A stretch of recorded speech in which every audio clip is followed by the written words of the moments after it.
following programme is for a mature audience and may contain detailed descriptions of violence. Discretion is advised.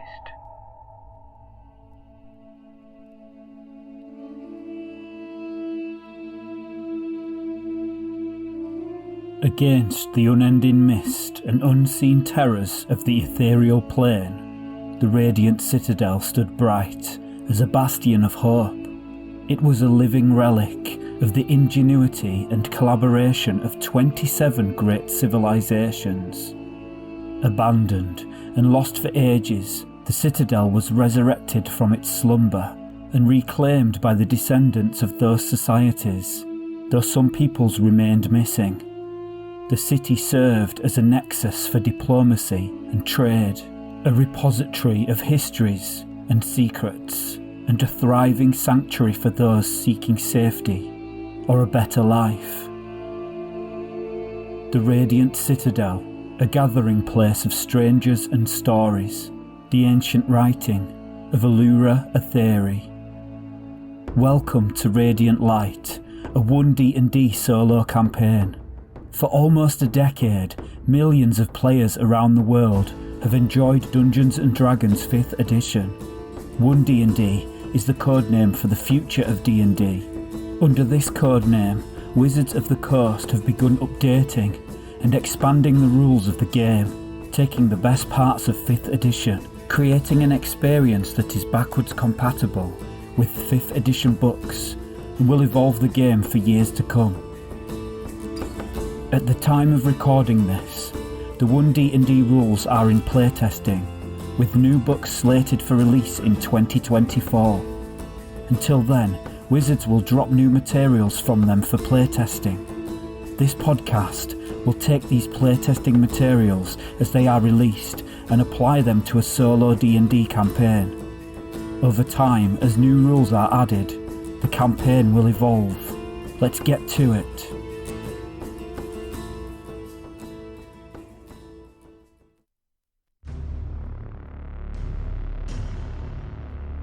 To get started, I need to create a party of characters. At the time of recording this, Wizards of the Coast has released just one article in a series of articles that present the playtest material, intended for the One D&D Player's Handbook, planned for publication in 2024. This article presents rules for 9 races, which includes humans, Ardlings, Dragonborn, Dwarves, Elves, Gnomes, Halflings, Orcs, and Tieflings. In this campaign, I'm going to make a single lone wolf type character with 2 hirelings to help the character survive. I've already rolled up their ability scores and chosen suitable classes using 5th edition D&D rules as recommended by the One D&D playtesting materials. When rolling the ability scores, I opted for the old school method of rolling each individual score in order, so that way I let the results dictate which classes would fit. Doing it this way, I ended up with a barbarian, a fighter, and a warlock. Once I've finished creating these characters, I'll post the character sheets on my blog at solodungeoncrawler.blogspot.com. To determine my first character's race, I'm going to roll a 10-sided die. As there are only 9 races, if I roll a 10, then I'll just re-roll the die. If you prefer to get straight into the story, then feel free to skip ahead. My first character will be a gnome. Interesting, I've never played a gnome before, so this will be a new experience for me. In One D&D, a gnome is a humanoid about 3 or 4 feet tall who can live for over 400 years on average. They have 2 sub-races, forest gnome or rock gnome. Rock gnome it is. According to the playtest material, a rock gnome has ancestors who dwelled under mountains, on some worlds including Kryn, which is the world of the Dragonlance setting. Rock gnomes are also known as tinker gnomes due to their fondness for artifice and clockwork inventions. Next I need a background. There are 18 backgrounds included in the playtest material. as well as rules to make a background from scratch. I'm going to roll a d20 to determine the background. A roll of 19 or 20 will indicate that a new background will be created from scratch. Here goes. It's an 18. My rock gnome will be an urchin.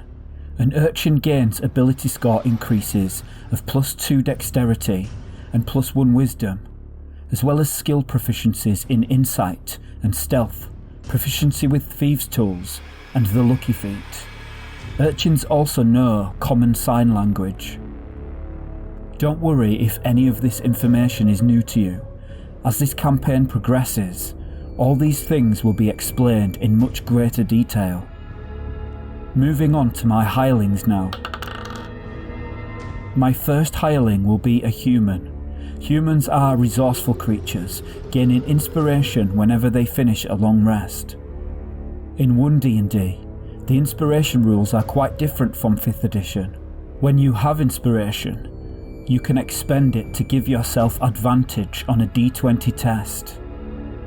The term d20 test encompasses the 3 main d20 rolls of the game: ability checks, attack rolls, and saving throws.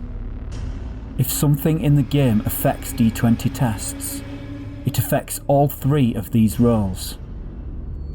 To be warranted, a d20 test must have a target number no less than 5 and no greater than 30. The main way a character gains inspiration is by rolling a 20 for a d20 test.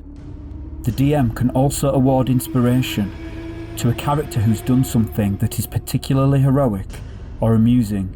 You can never have more than 1 instance of inspiration.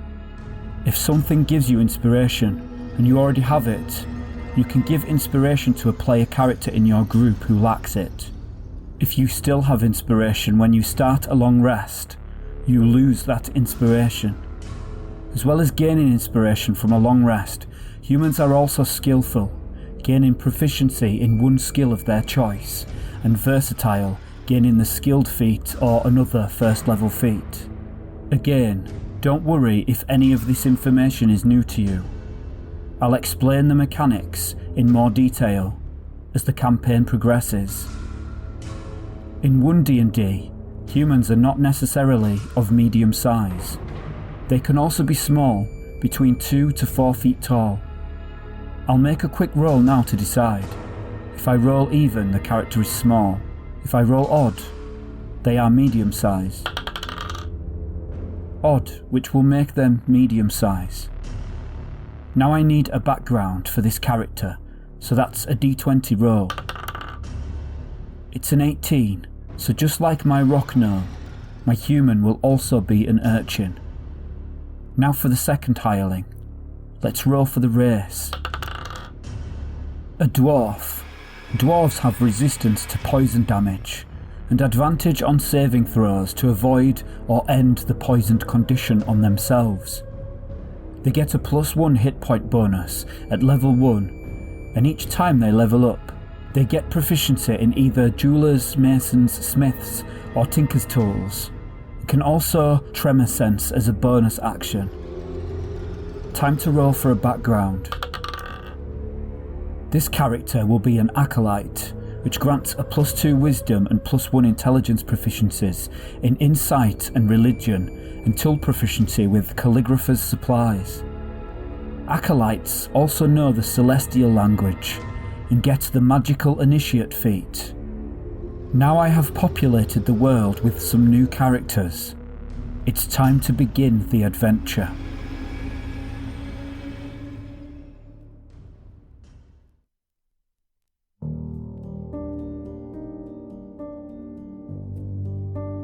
As the community of wagons winds their way past Silvercarp Farm, Chon glances back towards the young gnome carrying a long trident and quarterstaff named Luvia. We're not far now. Here's hoping you're as lucky as your friends say you are. We've come all this way and not seen a single windling. Luvia responds, pleased with themselves, then turns to give a subtle wink to their companions. A young-looking fighting woman in chainmail and a very young-looking dwarf wearing peculiar amber-coloured leather armour stitched in a mosaic-like pattern. Well, if it's true as they say, we'll be lining our pockets sooner than later. Chon responds with a smile, his purple hair bouncing about on his head. A strange choice of colour for a man in his middle years, Luvia thought. But then again, he was a free thinker according to his own words. The mission was simple. Luvia and their two hirelings, Rowan and Venifer, who are currently costing a stifling 4 gold pieces per day, were hired by Chon to escort his wagon to a popular night market and seek out a rare treasure available only there. Piece of cake, right? Well, there's the added complication of the Windlings, playful and mischievous creatures who defend the mountains and alpine vales against trespassers. A Windling rarely engages a threat directly, preferring to deter intruders by harassing them with thefts and pranks. Many travellers return from lands protected by Windlings with stories of vanishing equipment and curious eyes staring out from the shadows. As the wagons close in on their intended destination, night is drawing in quickly, and the roads leading through the valley of Savfk will be much more dangerous. It is the 24th day of the month of Chess, also known as the Claw of Sunsets, in the year 1495 DR, and spring has just arrived, marked by its equinox just 3 days past. Amid the heart of the valley, lowpop flowers begin to bathe the nightly mountain jungle in their soft, blue-purple light. This lush, luminescent jungle sits within a vivid patchwork of rural farms. Well-kept roads crisscross the region, connecting the populous Dinsing night market with the scattered communities of the outer edges, which border the mountain. This regional market attracts visitors from distant lands with delicious foods, rare treasures, and all manner of unpredictable fortunes. Tourists nicknamed this ever-changing district the Dancing Night Market, due to its festive atmosphere and the colourful displays of magical lights that illuminate vendors' wares. As the sun finally dips below the horizon, the Dinsing Night Market twinkles to life, gradually igniting in a dazzling display. The smells of food carts filled with pot stickers, coconut desserts, spiced meats, sticky buns, and more drift amid bright bouquets of glowing flowers and magical lights in the shapes of vendors' wares and whimsical mascots. Crowds of shoppers wander the stalls, drawn by the colours, smells, and music. Visitors might sample fine desserts, seek the expert works of artisan families, or be entertained by groups like the folklore-sharing Dancers of Smoke. Becoming a vendor at the Dinsing Night Market involves gaining the favour of the 5 oldest families of Savfk, then paying a large fee to prove success. While this approval process was initially created to prevent corruption, many would-be vendors spend years saving for the fee even after earning the family's favour. Many older families have grown greedy and try to stifle competition from new vendors. As Chon's wagon begins to travel through the market, making its way toward the larger central tents, Luvia's eyes grow wide in fascination at the wonderful sights, sounds, and smells. They had never seen anything like this before. Luvia Orimar Lucky Pocket grew up on the streets doing odd jobs for food. At times, when the hunger became unbearable, they resorted to theft. A simple escort job and retrieval of a priceless item for an extra profit was more than good enough reason to agree to a job like this with few questions asked.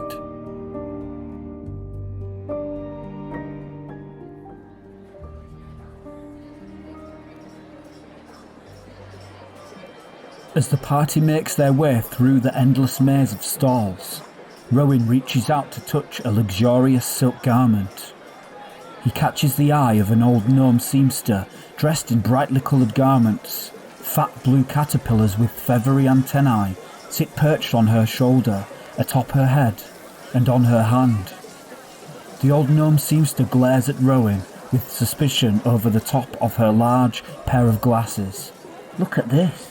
Venifer says, holding a length of amber-coloured silk and glancing over at Rowan. It matches your leather. She turns to the seamster. How much for this cape? 50 gold pieces. The quality of this is outstanding. Very, very nice work. Venifer pauses thoughtfully, then continues. I'd really like to buy this as a gift for my friend here, but I have nowhere near that kind of money. And what little I do have is going to ensure we survive the next few weeks. Do you think we might come to some other arrangement?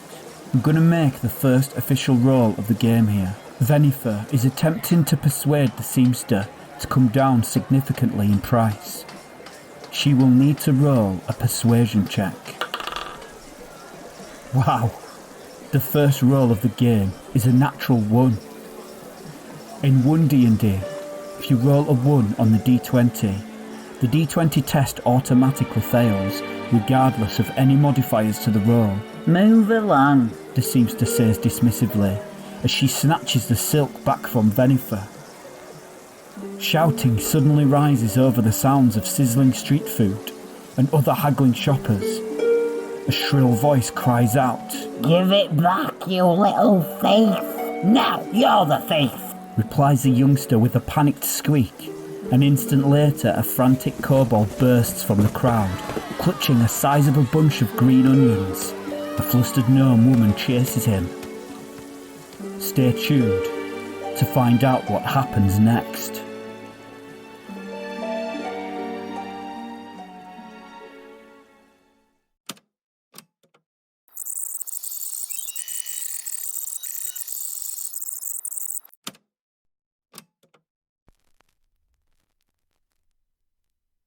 Before I continue with the adventure, I just want to clarify each character's race and class to help you hold the story in your imagination. Luvia is a rock gnome barbarian, Venifer a human fighter, and Rowan a dwarf warlock. With that cleared up, I also want to bring to your attention that at the time of recording this, Halloween is just around the corner. This is my favourite time of year. I absolutely love autumn and I love Halloween. Coinciding with this, I have just reached 3,000 YouTube subscribers. This is a real milestone, and I want to mark both these occasions by doing something involving friends of the show. So if you're listening to this, and you're staying along for the ride, then that's you. You are formally invited to contribute to the world of this solo campaign and have one of your creations featured on the show. For the next instalment of this series, I would like you to design a spooky Halloween themed market stall for my characters to visit at the Din Sing Night Market. Alongside this, the stall should come complete with a write-up of a creepy NPC who will be the vendor of the stall.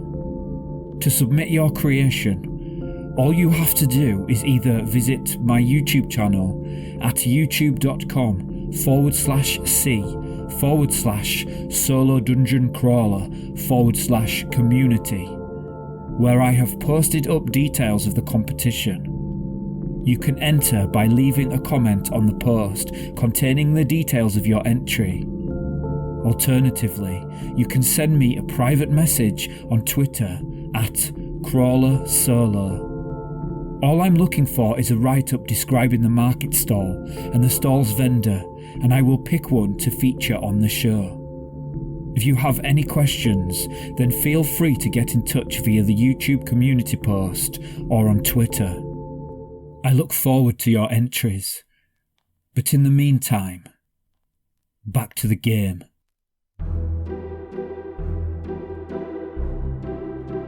Luvia and her hired companions are exploring the Din Sing Night Market.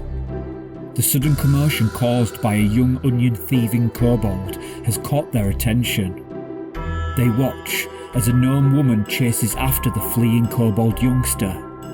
The young kobold weaves and bobs through the crowd and heads straight towards Luvia, who cannot move out of the way quick enough.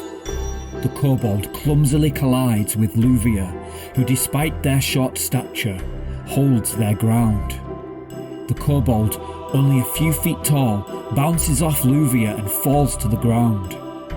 A moment later, the pursuing gnome catches up, and she attempts to yank the green onions from the kobold's hands while railing at him. As the squabblers fight over the onions, Rowan leans forward and attempts to snatch them for himself. I'll take those. Cheers. Rowan will need to succeed on a DC 12 Strength Athletics check. He gets a +2 to the roll due to his strength bonus. He rolls 11 in total, which is a fail. He tries to pull the onions towards him, but the squabblers will not let go. They plant their feet in the dirt and are dragged a couple of feet forward as they hold on for dear life. Less than a minute later, an older kobold woman appears from the surrounding crowd. That's enough, Lemay. You're behaving no better than our parents did, stealing from me and attacking my son. This kicks off a fresh bout of arguing, with Lemay claiming she saw the young kobold steal the onions. However, the young kobold accuses Lemay of stealing the onions first from their seafood cart and knocking it over. Rapid-fire, increasingly outlandish indictments and assumptions follow. Can you all just calm down? The arguing kobold woman doesn't seem to hear Venifer's words. As if noticing the party for the first time, she turns from her son and the irate gnome shopkeeper. You strangers look like capable sorts. I'm Kusa Zungoon, proprietor of market-famous Zungoon family seafood. For a fish typhoon, you'll wish for Zungoon. Help us deal with this scoundrel, and I'll make it worth your while. Scoundrel? The gnome shouts, turning to face the party. You don't look like you're wrapped up in market politics. I'm Lemay Tienmo. Help me figure out what's going on here, and I'll give you a lifetime supply of delicious noodles from Tienmo Noodles. Both women turn toward each other, quarrelling anew over what they'll offer the party to help them. This includes offers in gold pieces, grandiose delicacies, and family cooking secrets, such as a feast of thrice-fried Tarascue trout, or the secret of making bewildering Mobius noodles. Both vendors are eager to prove the other is to blame for the vandalism and sabotage both of their market stalls have been suffering. While the argument escalates, Rowan reaches into his backpack and pulls out a small bag and unties it. He pours a small amount of sand from it into his palm and blows it towards the squabblers. Kusa and Lemay, through their startlement, stop bickering immediately. I will give the party a choice here. They can choose to ally with either Kusa or Lemay for a 100 gold piece reward and a lifetime supply of free meals from their employer's cart. Alternatively, if the characters don't want to pick sides, but agree to investigate, then both shopkeepers are convinced they've successfully hired the party. A roll of a die will decide for the party. The party will not take sides, but will agree to investigate the shopkeepers' stands and the surrounding market and uncover whether one of the vendors is sabotaging the other. Following the heated exchange, the gawking crowds and shopkeepers disperse. The party doesn't get far before another market vendor approaches them. This human man wears a flashy green shirt with a high collar and gold filigree trim shaped like hot peppers. He smiles while shaking his head as he approaches. Allow me to introduce myself, the man says with a bow. I am Kasim Arun, one of the owners of the Spice Brothers stall. Venifer returns a fake smile at the man, but Rowan steps forward and holds out his hand to shake. Nice to meet your acquaintance, Kasim. Perhaps you can help us. We are members of the Merchants Guild who oversee conduct here in this market. We're investigating claims of a possible sabotage on a few of the stores. You wouldn't happen to know anything about that, would you? Rowan is attempting to deceive Kasim, so he will need to perform a charisma deception check. He is proficient with this skill and also has a high charisma score, he gains a +5 bonus to his roll. He rolls a 23 altogether. That's a pretty good roll. Kasim lets out a sigh of regret. The families here just can't get along, he laments. Some vendors just give the night market a bad name. But isn't it beautiful? He waves his hand in a flamboyant gesture and continues in elaborate speech. It would be a shame to ruin the night embroiled in politics. I presume you know the market well. Absolutely like the back of my hand, Rowan responds confidently. No grantor required then. Kasim bows once again. I wish you a pleasant evening. As Kasim turns and begins to walk away, Rowan shouts after him suspiciously. You didn't answer my question. How so? Kasim responds with a subtle mask of bewilderment. I asked if you knew anything about sabotage. Will the party successfully extract information from Kareem Arun? Can they get to the bottom of the feud between the squabbling market vendors and secure their promised reward? While investigating the Din Sing night market, will they also discover the rare treasure which Chon Adelson hired them to seek out? Find out next time.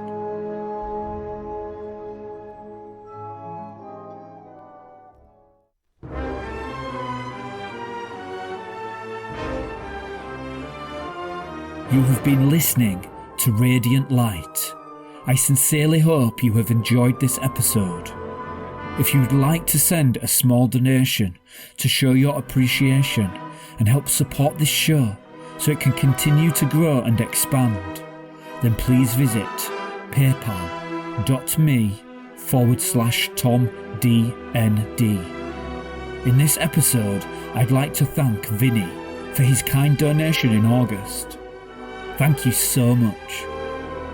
If you have listened on YouTube, please give this video a like. Feel free to add a comment to let me know your thoughts. If you don't want to miss a future video, then make sure you subscribe and click the bell icon to receive a notification when I upload a new one. If you have listened using a podcatcher, such as Apple or Google Podcasts, Podbean, Amazon or Audible, then I'd appreciate it if you would leave a 5-star review. These things really help, and they let me know that the work I put into this show is worth it, and that I'm making content that people like. Another way you can support this show is by sharing it with your friends or followers on social media. Recommendations go a long way in bringing in new listeners and ensuring the continuation of the show. Thanks for listening, and as always, see you next session.